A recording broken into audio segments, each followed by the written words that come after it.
Kevin Henry, go ahead.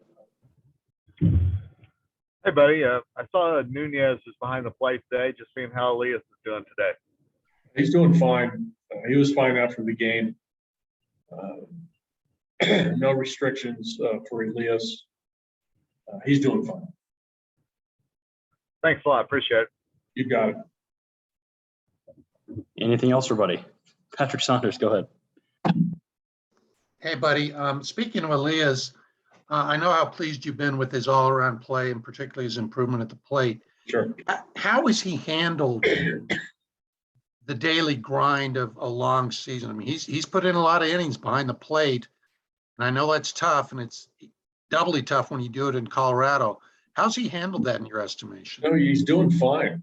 He's strong physically, and mentally, he's just as strong. So, he's handling this. I think, he wanted this type of workload.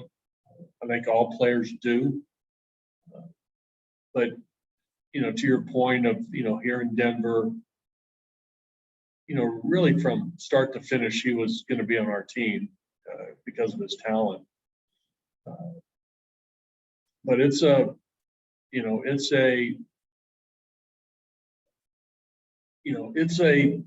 long season, and players have to prepare for that, mentally, physically, and they think they're up for the task, in April and May.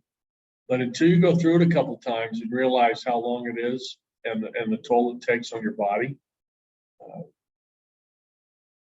you appreciate those guys who are durable, those guys who have stamina, those guys who stay healthy and do it year after year after year. So, Yadier Molina, what a high standard he has set for that position.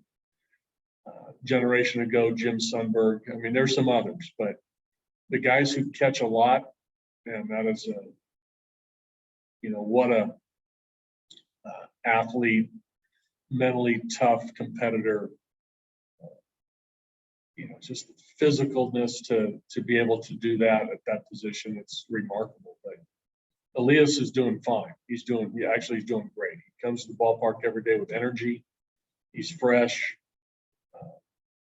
He does all his work as required, even though sometimes when we ask him to take a step back, he still wants to work. So that tells me the type of shape he's in and being able to handle this physically. I was thinking, at least from my perspective, it seems like he's grown too, not just in his pitch calling, his game calling, but his take charge abilities. And I look back at Yorvi Torrealba when he was with the Rockies, and I think that's one of the things that Yorvi did so well is he was a captain out there. I mean, he really took charge. I don't get to see the game up close like you do, but has Elias kind of taken that role too, where he's the man out there? Yeah, I think he's growing into that. I think that, he's much more comfortable now than he was, a year ago coming to a new team and getting to know his teammates. But I've sensed that here in the second half. It sort of coincided with how he's done with the bat, right? There's something to that as well.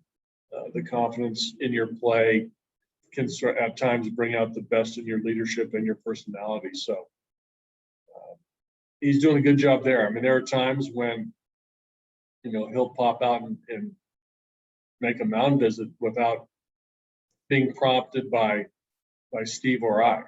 And I'm okay with that, even though we have, 5 visits. If he feels strongly about it, he'll just go out there, and I'm fine with that.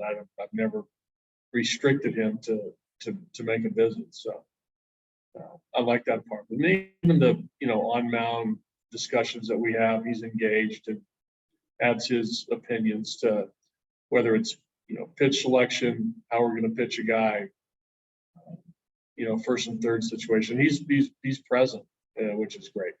I'll go to Thomas Harding and finish up with Nick Groke. Thomas, go ahead. Yeah, buddy. Austin Goudeau, what is the kind of plan with him? I mean, is it more to give you somebody with who can throw more than one inning, or are you looking to start him at some point, or Oh, where? yeah, I'd get a start, but I think it's just to get him out on that bullpen to give us some length. With Chichi coming back into the rotation, we needed somebody with some length. Santos is here to give us some length, but Goudeau's the true starter. He can throw upwards to 50 to 80 pitches, we think, on a given night, based on performance. But that's more of a role for him. And if there's a start in there somewhere in the next month, we're not afraid to use him in that role. What do you think the ceiling is with him? I mean, obviously he worked into the majors last year. He's been up and down this year. Can he develop into a candidate for a starting rotation? Yeah, I think so. I mean, he had a big year in Double-A a couple years ago, and it's been, been sort of a whirlwind for him here. With more than a handful of teams claiming him, getting him into their organization, and somebody else claiming him. So, but he's got some talent. He's got enough fastball. He's got that breaking ball. He's got a really good changeup. So he has the weapons, I think, to compete at this level. He probably just needs more of an opportunity to show it. I see John out there playing catch right now. I know he wanted to pitch today, but you had talked about tomorrow. Were you just thinking that's the smarter thing to let him? Yeah, I think just giving him an extra day's rest so he can feel good about tomorrow. He threw that real powerful side on Tuesday. I just wanted to give him an extra day's rest, and we'll do that tomorrow. Thanks, buddy. Okay. All right, we'll finish up with Nick Groke.